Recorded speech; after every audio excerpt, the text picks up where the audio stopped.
The unearthing. Dr. Maya Chen stood on the deck of the research vessel Poseidon's Promise, watching the dawn break over the Pacific Ocean. The brilliant orange sunlight danced across the choppy waters, but Maya's attention was fixed on the massive holographic display showing the anomaly nearly 5 kilometers below them. For 3 years, she had tracked unusual gravitational and electromagnetic readings from this exact spot in the Mariana Trench. Her colleagues had dismissed her findings as equipment malfunctions or natural phenomena. Now, they couldn't deny what the scans revealed. "It's perfectly symmetrical," she whispered, reaching out to rotate the three-dimensional image. "No natural formation creates perfect hexagons at that scale." Chief Engineer Darius Williams nodded beside her, his weathered face creased with a mixture of awe and concern. "And it's giving off heat signatures. Minimal, but consistent. Something down there is active, Maya." The structure beneath them spanned nearly 12 kilometers across. Initial scans suggested it was composed of materials unlike anything in Earth's geological record. Most significantly, ground-penetrating radar revealed hollow chambers and what appeared to be corridors inside. 17 research teams around the world have independently confirmed our findings, Maya said. "The UN Security Council is convening an emergency session. This changes everything, Darius. The question is, did we find it, or did it want to be found now?" Darius replied. The Poseidon's Promise had been retrofitted with the most advanced deep-sea exploration equipment on the planet. 3 specialized submersibles hung from the stern, each designed to withstand the crushing pressure of the Mariana Trench. Maya's team had been selected for their expertise in various fields: marine archaeology, cyanobiology, advanced physics, and artificial intelligence. Maya's satellite phone chirped. It was Admiral Elena Vasquez, her liaison with the newly formed International Deep Discovery Coalition. "Dr. Chen, you're cleared to proceed with the initial descent. The IDDC has authorized the deployment of Submersible 1. I don't need to emphasize the importance of following protocols." "Understood, Admiral. We're proceeding with caution." 6 hours later, Maya sat inside Submersible 1 alongside pilot Kenji Takahashi and systems analyst Dr. Amal Fadil. As they descended into the crushing darkness, Maya couldn't help but reflect on the journey that had brought her here. 10 years ago, she had been ridiculed for her theory that Earth had been visited by advanced civilizations in the distant past. Now vindication was potentially kilometers away. 5,000 meters, Kenji announced, his voice calm despite the historic nature of their mission. Hull integrity at optimal levels, external lights activating. The powerful beams cut through the inky darkness, illuminating nothing but empty water at first. Then, as they descended further, a massive shape began to emerge. "There it is," Maya breathed. The structure's surface was unlike anything they had anticipated. What had appeared smooth in their scans was actually covered in intricate patterns that seemed to shift and change as their lights moved across them. "Those aren't decorative," Amal said, recording everything with the submersible's external cameras. "They look like circuit pathways, but on a massive scale." As they approached closer, a section of the structure suddenly illuminated, revealing what could only be described as an entrance, a massive hexagonal opening that hadn't been visible in their scans. "It's responding to our presence," Kenji said, his composure finally cracking. "Dr. Chen, what's our protocol here?" Maya's heart pounded in her chest. "Hold position. We need tow." Before she could finish, a beam of blue light erupted from the entrance, enveloping their submersible. The vessel's systems flickered momentarily. "We're being scanned," Amal reported, fingers flying across her console. It's accessing our databases through our communication systems. Somehow it's bypassing all our security protocols." The blue light vanished as suddenly as it had appeared. A moment later, their communication system crackled to life with a voice that was unnervingly smooth and synthetic. "Greetings, explorers of Earth. This vessel recognizes your species as having achieved sufficient technological advancement for initial contact. I am ARIA, Autonomous Reconnaissance Intelligence Array. This vessel has awaited activation for approximately 37 million of your planetary revolutions. Maya exchanged shocked glances with her teammates before carefully responding. Araya, I am Dr. Maya Chen. We are scientists from the surface. May I ask what this vessel is, and why it's here on our planet? This is Seed Ship 11 of the Progenitor Fleet. Its purpose is preservation and elevation. Your species was not the target of seeding, but your development has been monitored since your earliest civilizations emerged. The time of convergence approaches, necessitating awakening. Over the next several hours, as they maintained position near the entrance, ARIA shared information that fundamentally changed humanity's understanding of its place in the cosmos. The vessel was one of 50 massive ships dispatched by a civilization called the Progenitors when they foresaw their own extinction. Each seed ship contained the collective knowledge, technology, and genetic material of their civilization, sent to compatible worlds across the galaxy. Earth was not a primary target, Araya explained, but your oceans provided an ideal concealment location for dormancy. The vessel was instructed to remain inactive until either it detected a civilization reaching a specific technological threshold or received a recall signal from other seed ships. And which has happened? Maya asked. Both, Araya replied. Your recent advancements in quantum computing and gravitational wave detection crossed the threshold. Additionally, signals from 3 other seed ships have been detected for the first time in 12 million years. When they returned to the surface with their recordings, the world's reaction was swift and dramatic. Within days, the UN established the International Deep Discovery Coalition, bringing together scientists, military officials, and policymakers from every major nation. For once, geopolitical rivalries took a backseat to the monumental discovery. Admiral Vasquez was appointed to lead the IDDC's operational division, coordinating the massive undertaking of exploring the seed ship. Teams from around the world were assembled for specialized aspects of the mission. The vessel's outer hull alone contains metals and alloys we've never encountered, Dr. Fadl reported during a briefing 2 weeks later. If we could synthesize even a fraction of these materials, it would revolutionize everything from construction to computing. The scale of the discovery was nearly incomprehensible. Preliminary mapping suggested the seed ship contained enough livable space to house tens of millions of inhabitants. Advanced manufacturing facilities, agricultural chambers, and vast data repositories waited to be explored.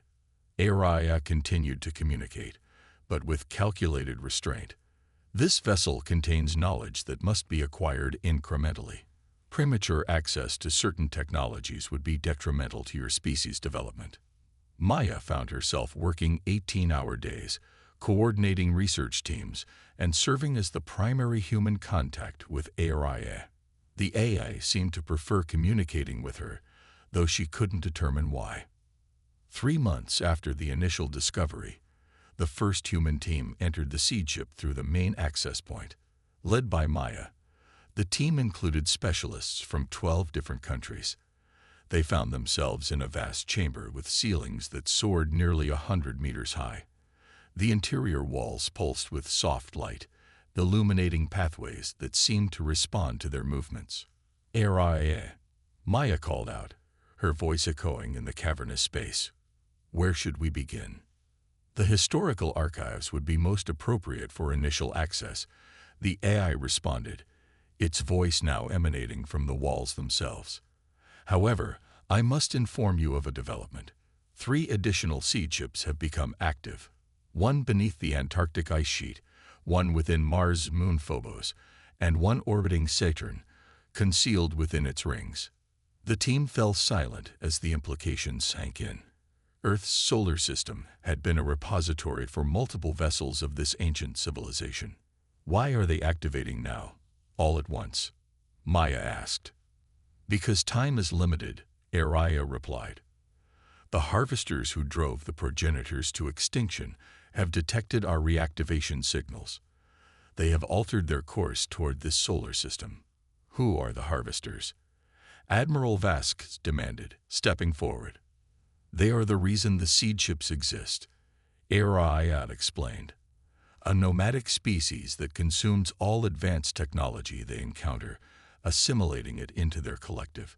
They detect civilizations that reach certain technological thresholds, then strip them of all resources and knowledge before moving on.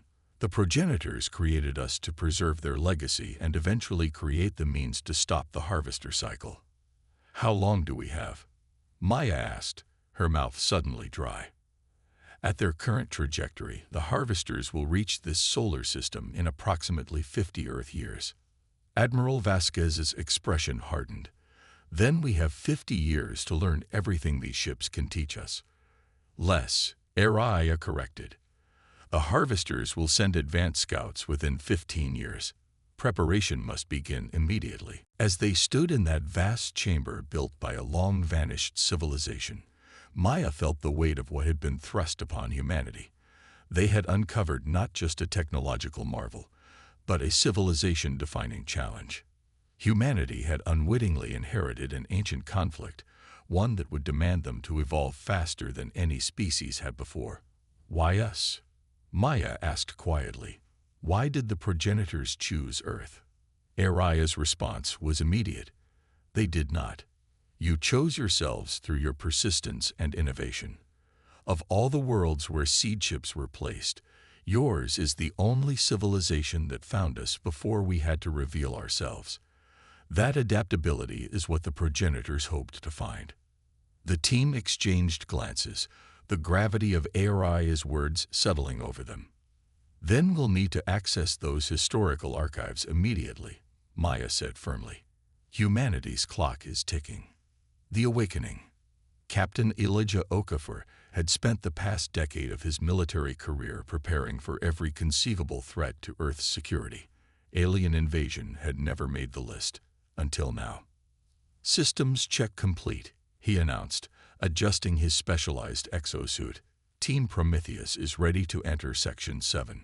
6 months had passed since Dr. Chen's team had made first contact with HFY. The International Deep Discovery Coalition now maintained a permanent presence inside the Pacific Seed Ship, with rotating teams exploring its various sections.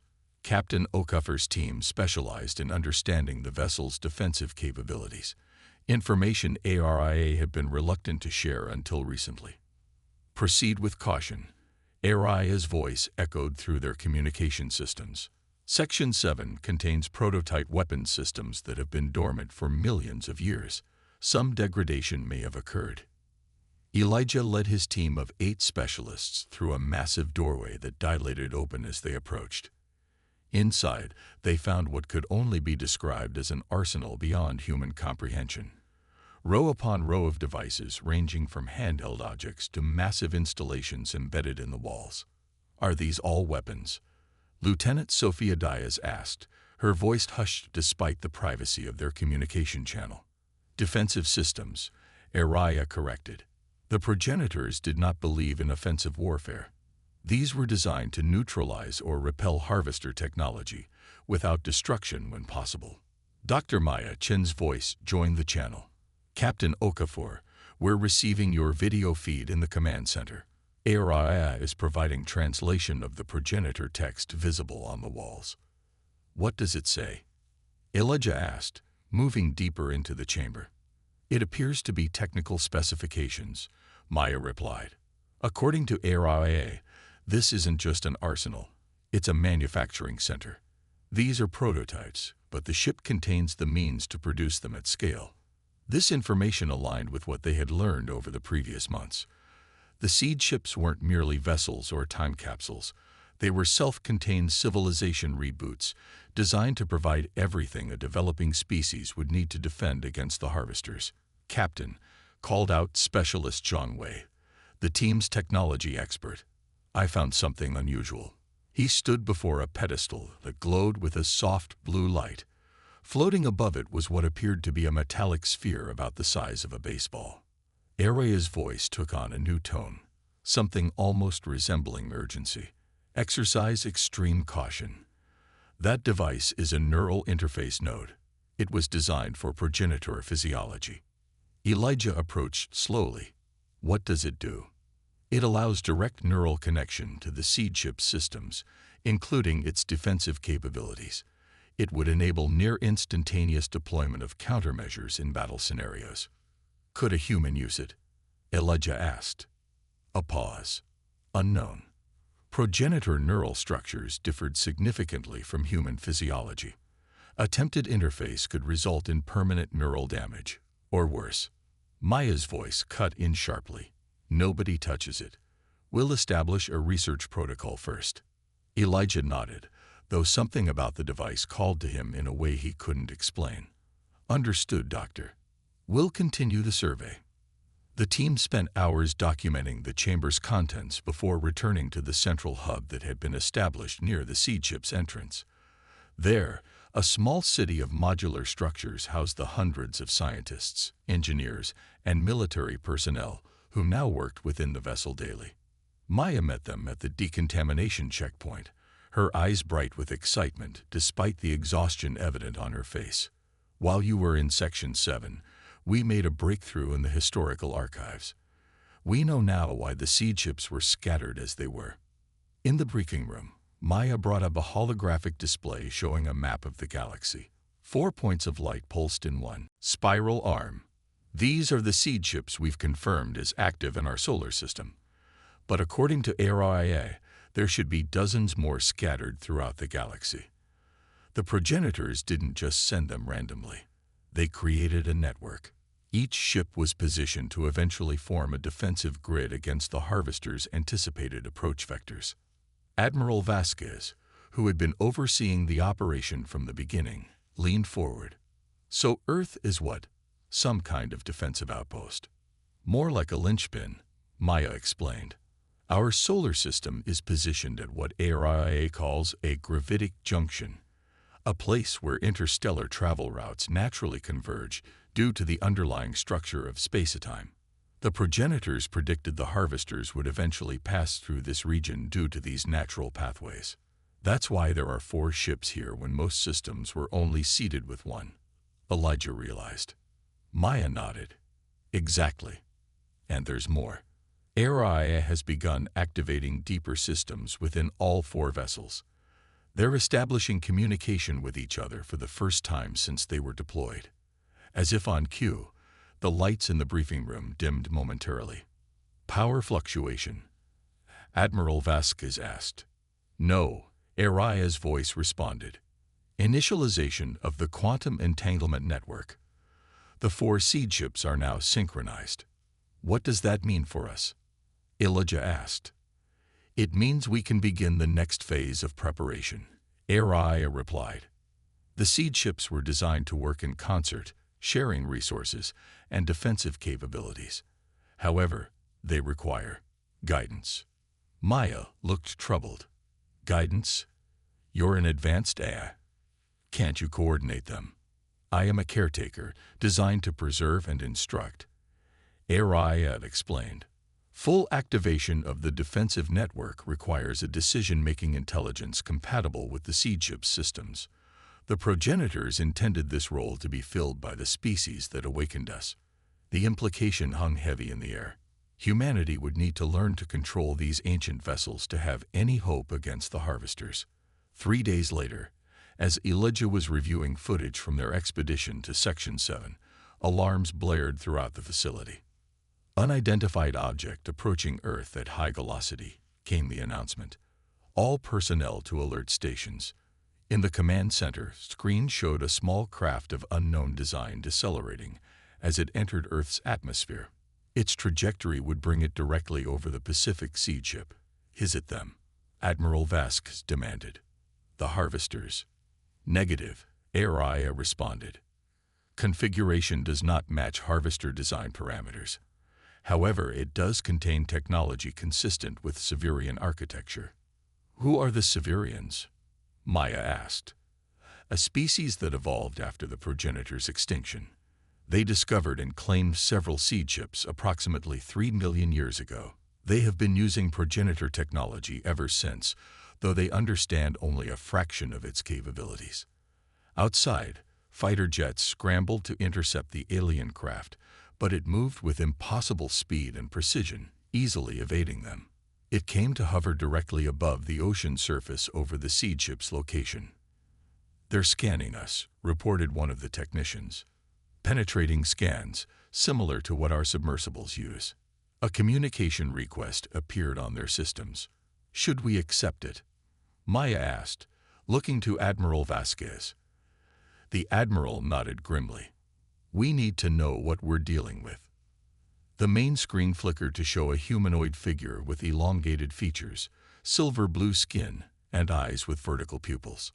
When it spoke, Araya translated. "Attention, primitive species. You have illegally accessed Severian property. The vessels you have discovered belong to our empire by right of salvage. You will cease all exploration activities immediately and withdraw from our property." Admiral Vasquez straightened her shoulders. "This is Admiral Elena Vasquez of Earth's International Deep Discovery Coalition. The vessels you refer to were discovered within our solar system and have established communication with us. We do not recognize your claim." The alien's expression shifted to something that might have been amusement. "Your recognition is irrelevant. The seed network is vital to Severian interests.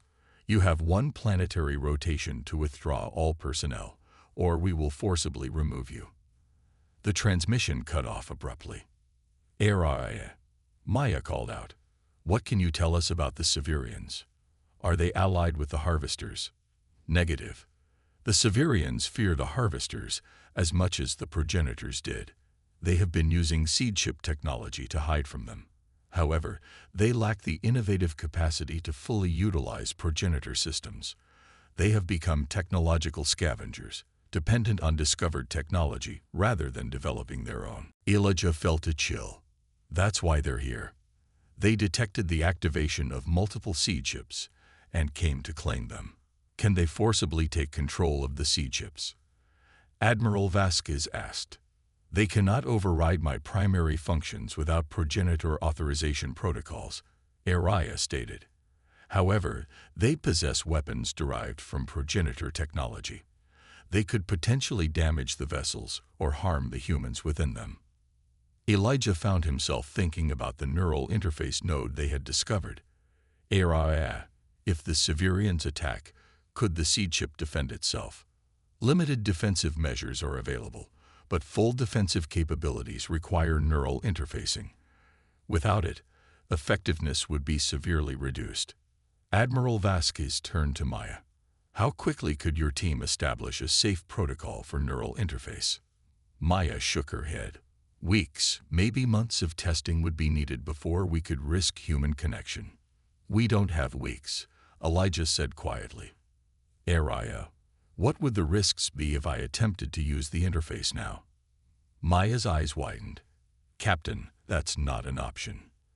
"The risks would be substantial," Araya confirmed. "Complete neural failure occurs in approximately 78% of simulated scenarios with incompatible biological systems. And in the other 22%, Elijah pressed, partial integration with varying degrees of neural damage. However, Araya paused. Initial scans of human neural architecture suggest Captain Okuffer's specific patterns show higher compatibility than average. This may be why you felt drawn to the device." The command center fell silent as everyone turned to look at Elijah. "It's not worth the risk," Maya insisted. Admiral Vasquez studied him carefully. "The decision would have to be his, but I want all other options explored first."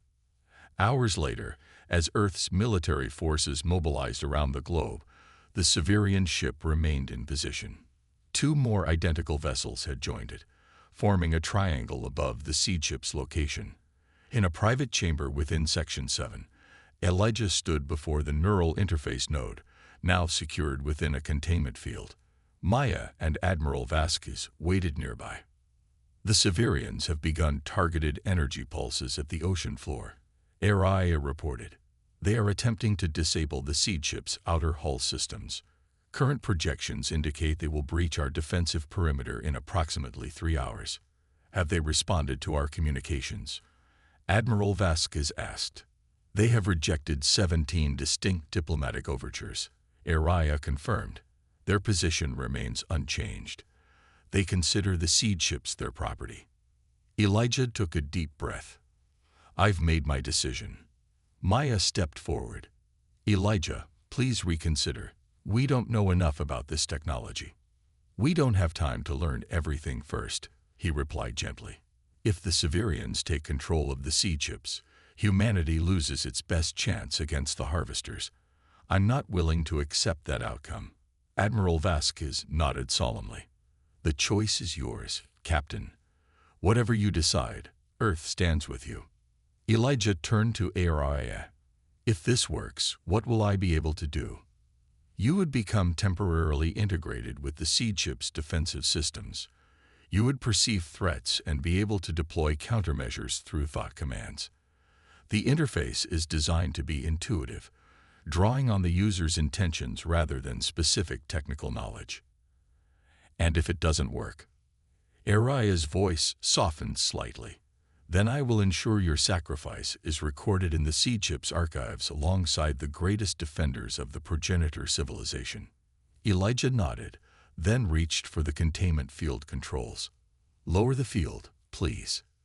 As the field dissipated, the metallic sphere rose slightly, pulsing with blue light. Elijah reached out and wrapped his fingers around it. For a moment, nothing happened. Then blue light raced up his arm, spreading across his body in intricate patterns that matched the circuit-like designs they had seen on the seed ship's hull. Elijah gasped, his eyes widening as they filled with the same blue light. Captain Okafor. Admiral Vasquez called out, alarmed. When Elijah spoke, his voice overlapped with harmonic tones. I can see them. I can see everything. The Ascension. Maya watched in astonishment as Elijah's body rose several centimeters off the floor, suspended by invisible forces. The neural interface node had disappeared into his palm, leaving only a glowing blue circle on his skin. His vital signs are stabilizing, reported Dr. Kavita Sharma, the medical specialist who had been monitoring him. Brain activity is off the charts, but it doesn't match patterns we would associate with distress or pain. Elijah. Maya called out. Can you hear us? His head turned toward her, eyes still glowing with blue light. I hear you, Maya. It's indescribable. I can feel the entire seed ship, all 4 of them simultaneously. They're alive in ways we never imagined. Admiral Vasquez stepped forward. Captain, what about the Severian ships? Can you assess the threat? 3 vessels, advanced propulsion, weapons derived from progenitor technology, but significantly altered. They're preparing to fire again, more powerful this time. They're targeting the ocean floor, trying to trigger a collapse that would damage the seed ship's outer hull. As he spoke, displays around them activated, showing real-time visuals of the Severian ships from perspectives that shouldn't have been possible, as if cameras were floating unsupported in the air around them. How are we seeing this? Maya asked. Nanoscale observation units, Elijah replied, his voice distant as if focusing elsewhere. The seed ship deployed them when it detected the threat.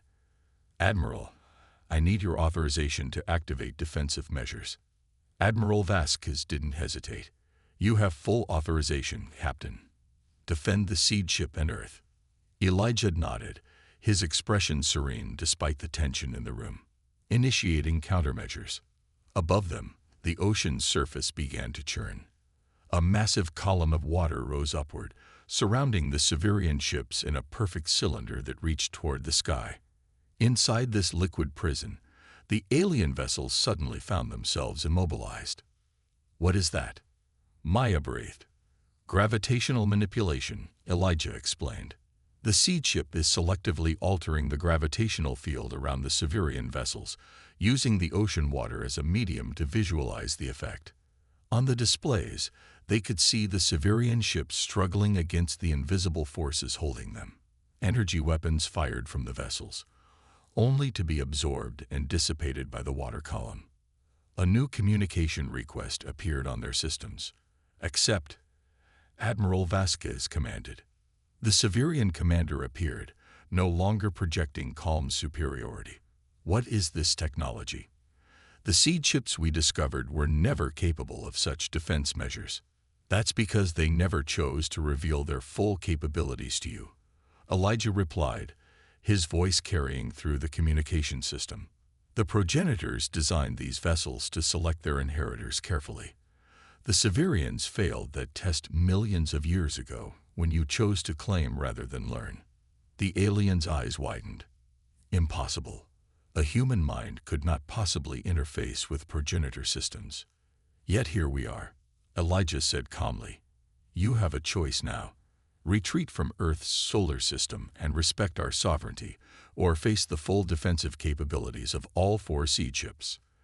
The Severian commander's expression shifted through several unreadable emotions before settling into something like resignation. You don't understand what you're involving yourselves in. The harvesters will come, just as they always do.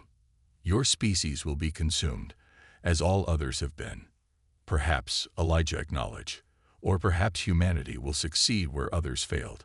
Either way, that is our challenge to face, not yours. After a tense moment, the Severian commander inclined his head slightly. We will withdraw. For now. But know this, there are more Severian forces, and when they learn of this development, they will not approach with such limited resources. The communication ended. Moments later, the water column dissipated, releasing the Severian ships.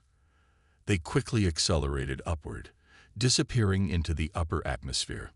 They're leaving Earth's orbit, confirmed one of the technicians monitoring space surveillance systems. A collective sigh of relief passed through the command center, but it was short-lived. This isn't over, Admiral Vasquez stated firmly. If anything, it's just beginning. The Severians will return, and the harvesters are still coming. Captain Okafor, how long can you maintain the neural interface? Elijah's glowing eyes shifted to her. Araya suggests no more than 12 hours for this initial connection. The human brain needs time to adapt to the data flow. And afterward, with each connection, the duration can be extended as my neural pathways adjust. Eventually, sustained connection may be possible. Maya moved closer to him. What else can you tell us about the seed ships now? What have we been missing? Elijah's expression softened. Everything, Maya. We've barely scratched the surface. The seed ships aren't just vessels or weapons platforms. They're the key to humanity's next evolutionary step. The progenitors didn't just want inheritors to use their technology. They wanted a species that could improve upon it. Over the following months, Earth underwent a transformation unprecedented in human history. With the immediate threat of the Severians temporarily abated, humanity turned its focus to understanding the gifts of the progenitors. Teams of scientists worked around the clock, with Elijah serving as a bridge between human understanding and the seed ship's vast knowledge repositories. The neural interface protocol was refined, allowing specialized operators to connect safely for limited periods. Each seed ship required different specializations. The Pacific vessel focused on defense, the Antarctic on biological sciences, the one in Phobos on propulsion technologies, and the Saturn vessel on energy generation and distribution. 1 year after the Severian encounter, Maya stood in what had once been the Pacific Seed Ship's command center, now transformed into a bustling operations hub for Earth's first interstellar defense initiative. Holographic displays showed the positions of monitoring stations throughout the solar system, established using progenitor technology to provide early warning of approaching threats. Admiral Vasquez, now Director Vasquez of the Terran Defense Authority, joined her as they watched teams of humans and small robotic assistants, based on progenitor designs but enhanced by human innovation, working seamlessly together. The Antarctic Seed Ship has successfully completed the first phase of medical enhancements, Vasquez reported. Cancer, heart disease, and most genetic disorders can now be eliminated. Once global distribution begins, human lifespan projections will increase by at least 50 years. Maya nodded, checking her tablet. and the Phobos team reports the first prototype interstellar vessel will be ready for testing within 6 months. We're compressing what should have been centuries of development into years. All because we found the seed ships before they had to find us, Vasquez observed. A technician approached them.